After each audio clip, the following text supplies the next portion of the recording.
Hi bridge എഡ്യൂക്കേഷനിലേക്ക് എല്ലാവർക്കും സ്വാഗതം. നിങ്ങൾ UGC നെറ്റ് അറബിക് എക്സാമിന് പ്രിപ്പയർ ചെയ്യുകയാണോ എങ്കിൽ ഇത് നിങ്ങൾക്ക് വേണ്ടിയുള്ള ചാനലാണ്. നെറ്റ് സിലബസിലെ ഓരോ യൂണിറ്റും നമുക്ക് ഒരുമിച്ച് സിമ്പിളായി പഠിച്ചെടുക്കാം. അപ്പോൾ ഞങ്ങൾക്ക് നിങ്ങളെക്കുറിച്ചും നമ്മുടെ ഈ കമ്മ്യൂണിറ്റിയെക്കുറിച്ചും കൂടുതൽ അറിയാൻ ആഗ്രഹമുണ്ട്. ഇന്നത്തെ ക്ലാസ് എങ്ങനെയുണ്ടായിരുന്നു? ഈസി ആയിരുന്നോ അതോ കുറച്ച് ടഫായിരുന്നോ? താഴെ കമന്റ് ചെയ്യണേ. ഇനി ഏതൊക്കെ ടോപ്പിക്കുകളാണ് നമ്മുടെ ക്ലാസ്സുകളിൽ വേണ്ടതെന്ന് തീർച്ചയായും നിർദ്ദേശിക്കണം. ഇതുപോലെ ഓരോ യൂണിറ്റും കവർ ചെയ്യുന്ന കൂടുതൽ ക്ലാസുകൾക്കായി ഈ ചാനൽ ഇപ്പോൾ തന്നെ സബ്സ്ക്രൈബ് ചെയ്യുക. നിങ്ങളുടെ ഫ്രണ്ട്സിനും ഗ്രൂപ്പുകളിലും ഷെയർ ചെയ്യുക. നമസ്കാരം കൂട്ടുകാരെ, UGC നെറ്റ് അറബിക് പരീക്ഷയ്ക്ക് തയ്യാറെടുക്കുന്നവരാണോ നിങ്ങൾ? എങ്കിൽ ഈ സെഷൻ നിങ്ങൾക്ക് വേണ്ടിയുള്ളതാണ്. ഇന്ന് നമ്മൾ സംസാരിക്കാൻ പോകുന്നത് ഇബ്നു ഖല്ലിഖാനെക്കുറിച്ചും അദ്ദേഹത്തിന്റെ വിഖ്യാതമായ ചരിത്രകൃതിയെക്കുറിച്ചുമാണ്. ഒരുപാട് ചോദ്യങ്ങൾ ഈ ഭാഗത്തുനിന്ന് വരാറുണ്ട്, അല്ലേ? അപ്പോൾ നമുക്ക് നേരെ വിഷയത്തിലേക്ക് കടക്കാം. ഇന്ന് പ്രധാനമായും 4 കാര്യങ്ങളിലൂടെയാണ് നമ്മൾ കടന്നുപോകുന്നത്. ഇബ്നു ഖല്ലിഖാന്റെ ജീവിതം, അദ്ദേഹത്തിന്റെ പുസ്തകം, അതിലെ രചനാരീതി, പിന്നെ അതിന്റെ വിവർത്തനങ്ങൾ. ഇത്രയുമാണ് നമ്മുടെ ഇന്നത്തെ അജണ്ട. ഒന്നാമത്തെ ഭാഗം ഇബ്നു ഖല്ലിഖാന്റെ ജീവിതവും അദ്ദേഹത്തിന്റെ യാത്രകളും. ഈ മഹാപ്രതിഭയെ നമുക്കൊന്ന് അടുത്തറിയാം. പരീക്ഷയ്ക്ക് എപ്പോഴും ചോദിക്കുന്ന ഒരു ചോദ്യമാണിത്. അദ്ദേഹത്തിന്റെ പൂർണ്ണനാമം അബുൽ അബ്ബാസ് ശംസുദ്ദീൻ അഹമ്മദ് ബിൻ മുഹമ്മദ് ബിൻ ഇബ്രാഹിം ബിൻ അബീബക്കർ ബിൻ ഖല്ലിഖാൻ എന്നാണ്. ഇത് നന്നായി ഓർത്തുവെക്കണം കേട്ടോ. മറ്റൊരു കാര്യം അദ്ദേഹത്തിന്റെ പാരമ്പര്യമാണ്. ചരിത്രത്തിൽ വളരെ പ്രശസ്തരായ ബർമക്കി കുടുംബത്തിലാണ് അദ്ദേഹം ജനിച്ചത്. ഇതൊരു ക്ലാസിക് ഒബ്ജക്റ്റീവ് ചോദ്യമാണ്. ഇനി അദ്ദേഹത്തിന്റെ സഞ്ചാരവഴികളിലൂടെ നമുക്കൊന്ന് കണ്ണോടിക്കാം. ഹിജ്റ 608 ഇറാഖിലെ ഇർബിലാണ് അദ്ദേഹത്തിന്റെ ജനനം. പിന്നീട് 626 അദ്ദേഹം അവിടെ നിന്ന് യാത്ര തിരിച്ചു. മുസൂളും അലപ്പോയുമൊക്കെ കടന്ന് ഒടുവിൽ 633 അദ്ദേഹം ഡമാസ്കസിൽ സ്ഥിരതാമസമാക്കി. ഈ വർഷങ്ങൾ കൃത്യമായി നോട്ട് ചെയ്തു വയ്ക്കാൻ മറക്കരുത്. ഈ യാത്രകൾക്കിടയിൽ അദ്ദേഹം വഹിച്ച പദവികൾ വളരെ പ്രധാനപ്പെട്ടതാണ്. ഈജിപ്തിൽ പ്രശസ്തനായ ബദറുദ്ദീൻ അൽ സക്കാവിക്ക് പകരം അദ്ദേഹം ന്യായാധിപനായി സേവനമനുഷ്ഠിച്ചിട്ടുണ്ട്. അതുപോലെ ഷാമിലെ ഖാസിയായി 2 തവണ അദ്ദേഹം പ്രവർത്തിച്ചു. ഡെമാസ്കസിലെ അൽ അമീനിയ സ്കൂളിലെ അദ്ദേഹത്തിന്റെ അധ്യാപന കാലവും നമ്മുടെ പരീക്ഷാ സിലബസിൽ വളരെ പ്രധാനപ്പെട്ട ഒരു പോയിന്റാണ്. രണ്ടാമത്തെ ഭാഗം വഫയാത്തുൽ അഴയ്യാൻ എന്ന ഈ ബൃഹത്തായ പുസ്തകത്തെക്കുറിച്ചാണ്. ചില പ്രധാനപ്പെട്ട നമ്പറുകൾ നമുക്കിവിടെ പഠിക്കാനുണ്ട്. 8. ഈ ഒരൊറ്റ അക്കം നിങ്ങളുടെ മനസ്സിൽ ഇപ്പോഴേ ഉറപ്പിച്ചു വെച്ചോളൂ. ഈ വലിയ ചരിത്ര പുസ്തകത്തിന്റെ മൂലരൂപം കൃത്യമായി 8 വോളിയങ്ങളിലായാണ് അദ്ദേഹം സമാഹരിച്ചിരിക്കുന്നത്.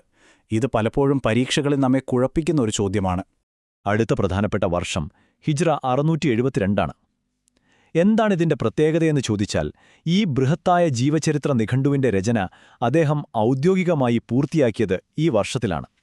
ഈ പുസ്തകത്തിന്റെ വ്യാപ്തി ശരിക്കും നമ്മെ അത്ഭുതപ്പെടുത്തും. 800-ലധികം പ്രഗത്ഭരായ മനുഷ്യരുടെ ജീവിതമാണ് ഈ 8 വോളിയങ്ങളിൽ അദ്ദേഹം രേഖപ്പെടുത്തി വച്ചിരിക്കുന്നത്. വെറും ഭരണാധികാരികൾ മാത്രമല്ല, ശാസ്ത്രജ്ഞരും സാഹിത്യകാരന്മാരുമൊക്കെ ഈ 800 പേരിൽ ഉൾപ്പെടുന്നുണ്ട്. മൂന്നാമത്തെ ഭാഗം ഈ പുസ്തകത്തിന്റെ രചനാരീതിയും ഉള്ളടക്കവുമാണ്. കൂട്ടുകാരെ, ഇവിടെ വളരെ ശ്രദ്ധിക്കണം. കാരണം UGC നെറ്റ് പരീക്ഷയിൽ ഏറ്റവും കൂടുതൽ ചോദ്യങ്ങൾ വരാൻ സാധ്യതയുള്ള ഒരു ഭാഗമാണിത്. എന്തുകൊണ്ടായിരിക്കും അദ്ദേഹം ഇങ്ങനൊരു പുസ്തകം എഴുതാൻ തീരുമാനിച്ചത്? മറ്റു ചരിത്ര പുസ്തകങ്ങൾ വായിക്കുമ്പോൾ അദ്ദേഹത്തിന് തോന്നിയ സംശയങ്ങളാണ് ഇതിന് കാരണം. പൂർണ്ണമായ സത്യം കണ്ടെത്തുക എന്നതായിരുന്നു അദ്ദേഹത്തിന്റെ ലക്ഷ്യം. അതുകൊണ്ടുതന്നെ അക്കാലത്ത് നിലനിന്നിരുന്ന ചരിത്രപരമായ കെട്ടുകഥകളിൽ നിന്നും അന്ധവിശ്വാസങ്ങളിൽ നിന്നും അദ്ദേഹം തന്റെ കൃതിയെ പൂർണ്ണമായും അകറ്റി നിർത്തി. ഇതൊരു വലിയ തീരുമാനമായിരുന്നു. ഇനി പറയാൻ പോകുന്ന കാര്യമാണ് ഈ പുസ്തകത്തിലെ ഏറ്റവും വലിയ കൗതുകം. പണ്ഡിതന്മാരും സാഹിത്യകാരന്മാരും ഒപ്പം സെൽജൂക്കുകൾ, സഫവികൾ, ഉബൈദികൾ, അയ്യൂബികൾ എന്നിവരുടെ ചരിത്രങ്ങളുമൊക്കെ അദ്ദേഹം ഇതിൽ ഉൾപ്പെടുത്തിയിട്ടുണ്ട്. എന്നാൽ അത്ഭുതം അതല്ല. ഇസ്ലാമിക ചരിത്രത്തിലെ ഏറ്റവും പ്രധാനപ്പെട്ട സ്വഹാബികൾ, താബിയുകൾ, ഖലീഫമാർ എന്നിവരെ അദ്ദേഹം ഈ പുസ്തകത്തിൽ നിന്ന് പൂർണ്ണമായും ഒഴിവാക്കി. കേൾക്കുമ്പോൾ അതിശയം തോന്നാം, അല്ലേ?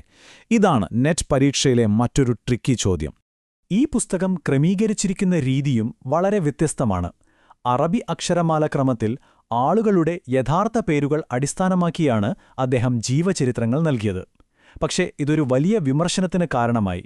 കാരണം പല പ്രശസ്തരും അന്ന് അറിയപ്പെട്ടിരുന്നത് അവരുടെ യഥാർത്ഥ പേരുകളിലായിരുന്നില്ല. അതുകൊണ്ടുതന്നെ ആളുകൾക്ക് വിവരങ്ങൾ കണ്ടുപിടിക്കാൻ അല്പം ബുദ്ധിമുട്ടേണ്ടി വന്നു. അവസാനത്തെ ഭാഗം ഈ പുസ്തകത്തിന്റെ വിവർത്തനങ്ങളും അതിന്റെ ആഗോള സ്വാധീനവുമാണ്. അറബ് ലോകവും കടന്ന് ഈ പുസ്തകം എങ്ങനെ ലോകമെമ്പാടും എത്തി എന്ന് നമുക്ക് നോക്കാം. ഇനി പറയാൻ പോകുന്ന വിവർത്തനങ്ങളുടെ വിവരങ്ങൾ നിങ്ങൾ കാണാപ്പാഠം പഠിക്കേണ്ടതാണ്. ഹിജ്റ 895 യൂസുഫ് ഉസ്മാനും അതുപോലെ ഇബ്നു ഔസ് അൽ ലത്തീഫിയും തയ്യാറാക്കിയ പേർഷ്യൻ വിവർത്തനം, 1842 ലണ്ടനിൽ ഡി സെയിൻ പുറത്തിറക്കിയ 4 വാള്യങ്ങളുള്ള ഇംഗ്ലീഷ് പതിപ്പ്, പിന്നെ 1908 ലൈഡനിൽ പുറത്തിറങ്ങിയ ലാറ്റിൻ പതിപ്പ്.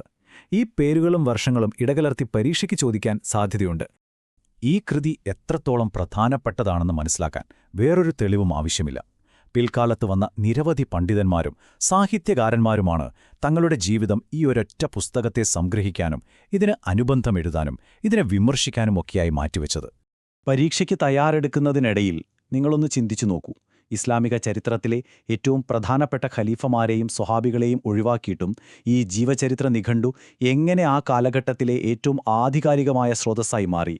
ഇബ്നു ഖലീഖാന്റെ അതുല്യമായ രചനാപാഠവും സത്യസന്ധതയും തന്നെയാണ് അതിനുള്ള ഉത്തരം. ഈ ഒരു ചിന്തയോടെ ഇന്നത്തെ നമ്മുടെ സെഷൻ ഇവിടെ അവസാനിക്കുകയാണ്. നന്നായി പഠിക്കുക. പരീക്ഷയിൽ വലിയ വിജയം നേടാൻ നിങ്ങൾക്ക് കഴിയട്ടെ.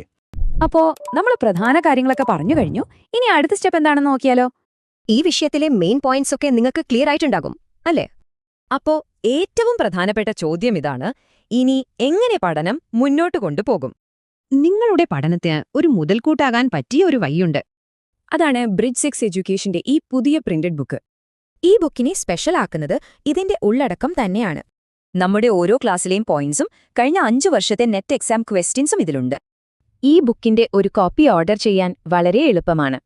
ഓർഡർ ചെയ്യാൻ താഴെ കമന്റ് ബോക്സിൽ നിങ്ങളുടെ ഫോൺ നമ്പറും അഡ്രസ്സും കൊടുത്താൽ മതി. നിങ്ങളുടെ വിജയത്തിലേക്കുള്ള യാത്രയിലെ ഈ പുസ്തകം ഒരു വലിയ സഹായമാകട്ടെ. നിങ്ങളുടെ പഠനത്തിനും ശോഭനമായ ഭാവിക്കും എന്റെ എല്ലാവിധ ആശംസകളും. അപ്പോ അടുത്തൊരു വിഷയവുമായി നമുക്ക് വീണ്ടും കാണാം. Thank you.